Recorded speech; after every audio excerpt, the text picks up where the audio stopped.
mean, you hear the word Japayuki a lot, for example, and it comes with a lot of heavy baggage.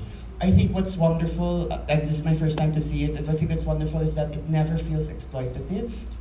That you've decided to put your camera on their humanity, and you've never decided to look at the things that what normal people would think about. Can you talk about that approach? Ay, ang galing ng tanong. Kasi isa yan sa mga dilemma ko after. Kasi nung nandun na kami, tapos lock na yung script, so shoot, wala kang magagawa kasi daming stress, ang daming mga nangyayaring problema. So shoot ka lang ng shoot. And then pagdating ko sa Pilipinas, nung binubuo na siya, sabi ko, oh shit, para siyang hindi normal na OFW story na kitang-kita mo yung mga pang-aabuso, yung parang hindi sila hinahawakan, or walang sex, or ganito, ganyan. Yung what you would expect of it. Doon ako medyo parang kinabahan na parang ito ba yun? Pero bakit? So lang tinanong ko nga kila Daphne, sabi ko, tama ba ako ng desisyon? Kasi syempre dito ko na lang sa Pilipinas nare-realize to. Dahil wala ka namang rashes doon sa Nagoya. So nung sabi nila sa akin, direct never mo namang sinulat, wala siya sa script at all. So parang for me, it's a question na bakit ganun ko siya tinignan from the beginning, na hindi ko siya isasama. So nagkaroon ako ng self-reflection na bakit nga ba? Ayoko ba siyang tignan? O sawa na akong i-portray sila ng ganito? O dahil mas nakausap ko sila at nung unang meeting ko pa lang with them, it's about their sacrifice agad sinasabi nila and the dignity. Ang una nilang sasabihin, di ba, ibang-iba kami dito. Lagi nila kasi sinasabi na ganito. Ang dami nilang sinasabi, tapos sabay-sabay sila nagsasalita. And they are saying na iba yung impression sa kanila ng mga tao na walang sex, ganyan, magse-sex ka kung makikita mo sila sa labas, pero ganito lang talaga. Very defiant sila dun sa perception na ito lang kami, table kami.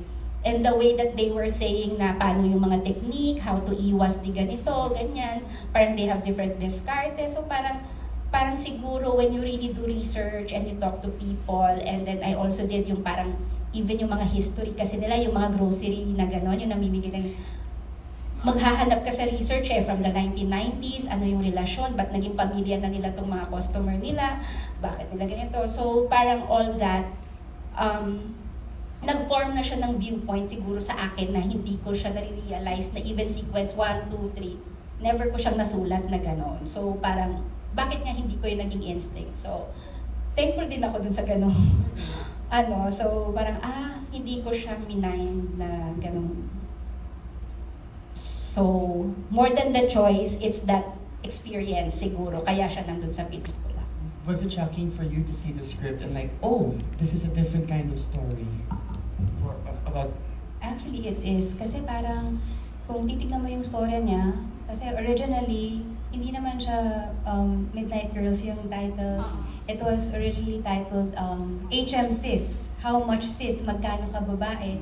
So parang sa title pa lang, parang alam mo yung stigmatized na siya eh. But then as I was like reading the script, parang hindi naman ganun. Sa ibang, and I think purposely ginawa talaga ni Direk na isulat yon na gumamit ng lente na hindi siya parang ano bang core ng pag-uusapan natin dito, yung sex work ba ng mga babae. Pero hindi niya kasi doon dinala. Inner lives, and she kept yung human dignity intact, nandoon, di ba? It's parang, bakit ito ang mga trabaho nila?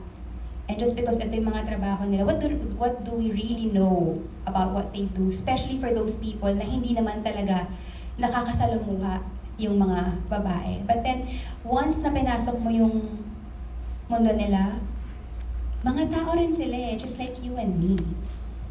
There. Thank you so much. Are there any questions from the audience? Do we have anyone? Yes, over here.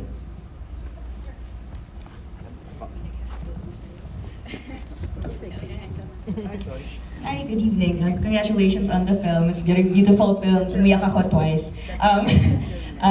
I'm from Tomboy Film Club, so my particular interest is in the queer angle of the film. There are two characters, si Saki and yung anak ni Vicky, si Patrick.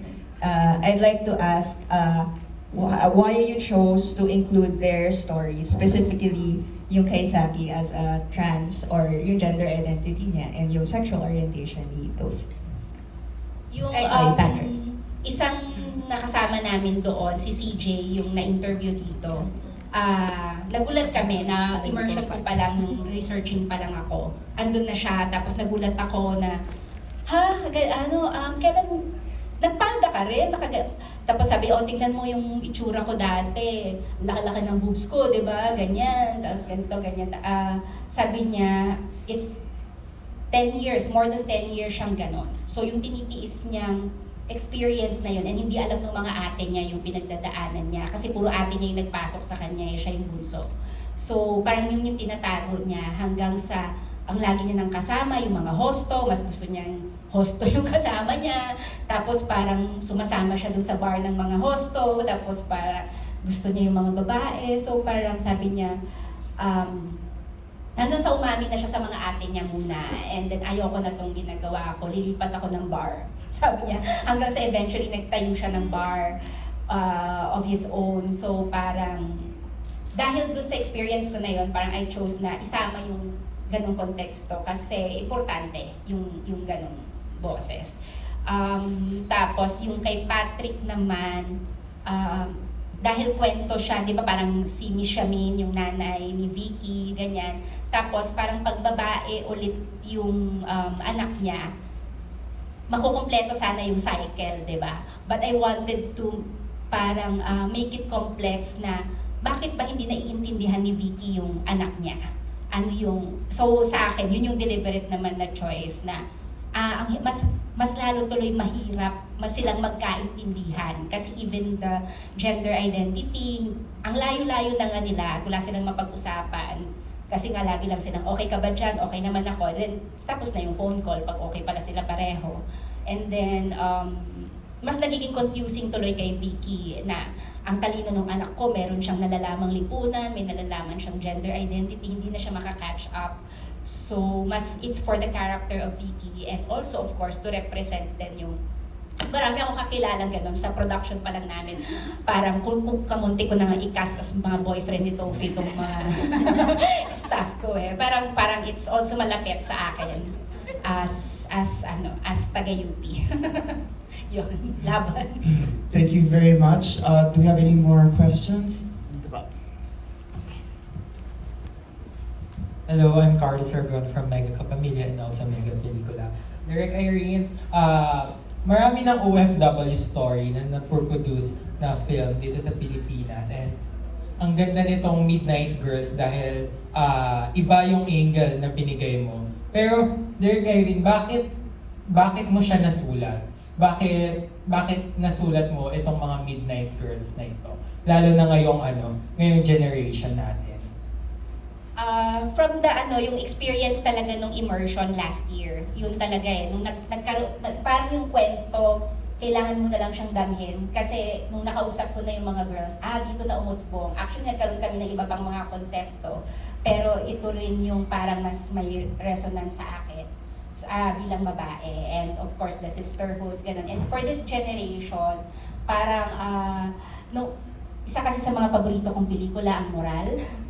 So, parang gusto kong makapture yun ulit na parang ano na nga ba yung babae ngayon? Ano na yung ganun? Isa yun sa malaki kong tanong, lalo na pag dinagdagan mo na ang issue ng babae noon is kasal, traditional roles of women, pero dahil modern women na raw ngayon, di ba, at meron ng freedom ang mga babae, totoo ba to? Ano yung, tapos pagpapasigihin mo pa yung problema sa third world na konteksto na laging issue hindi lang ng pagkababae or identity, but pera.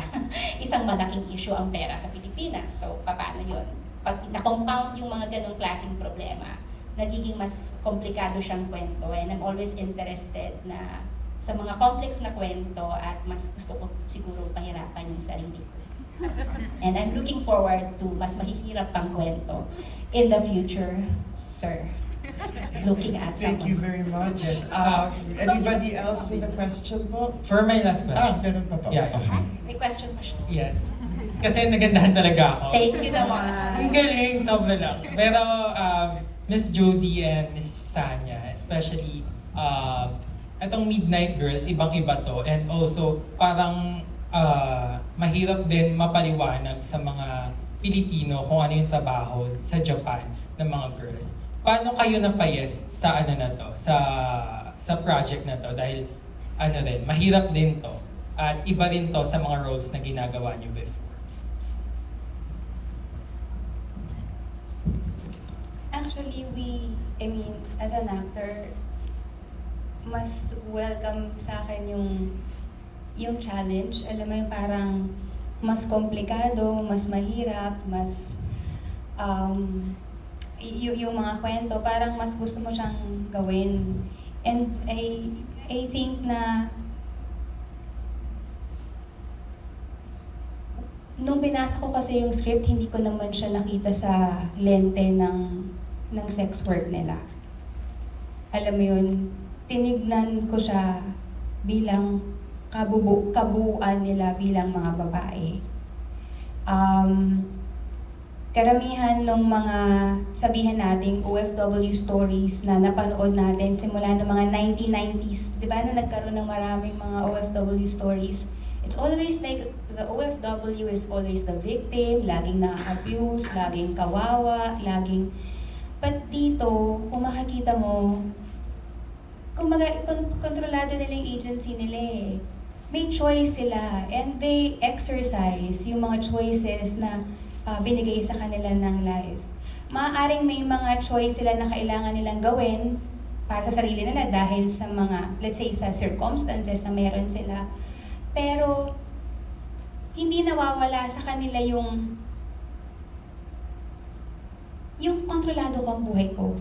May mga bagay, aspeto na hindi ko kontrolado, but at the end of the day, ang focus nila is yung ano yung pinanghahawakan nila para sa sarili nila at sa mga pamilya nila.